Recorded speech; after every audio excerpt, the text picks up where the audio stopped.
அண்மை செய்தி. விபத்தில் சிக்கிய சைதை துரைசாமியின் மகனை தேடும் பணி தீவிரமாக நடைபெற்று வருகிறது. அண்மை செய்தியாக பார்த்துக் கொண்டிருக்கிறோம். இது தொடர்பான விவரங்களை செய்தியாளர் ராகவேந்தர் வழங்க கேட்கலாம்.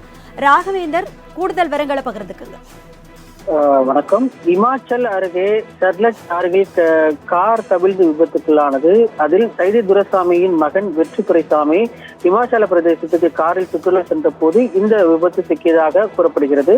இமாச்சல பிரதேசத்தில் கஷங் நாலா என்ற இடத்தில் வெற்றி துரைசாமி உட்பட 3 பேர் இன்னோவா காரில் சென்றிருக்கின்றனர். அப்போது நிலை தடுமாறி சாலையோரம் இருந்த சட்லஜ் ஆறில் விழுந்துள்ளது. இதில் சென்னை முன்னாள் மேயர் சைதை துரைசாமியின் மகனை காணவில்லை என்று தகவல் தெரிவிக்கின்றன.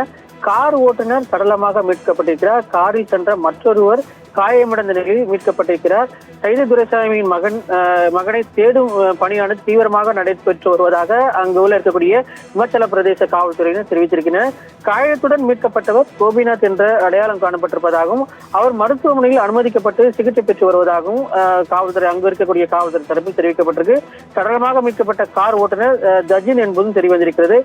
தற்போது இந்த வெற்றி துரைசாமியின் உயிருடன் இருக்கிறாரா அல்லது அவரது உடலை தேடும் பணியானது தீவிரமாக நடைபெற்று வருவதாக இமாச்சல பிரதேச போலீசார் தரப்பில் தெரிவிக்கப்பட்டிருக்கு.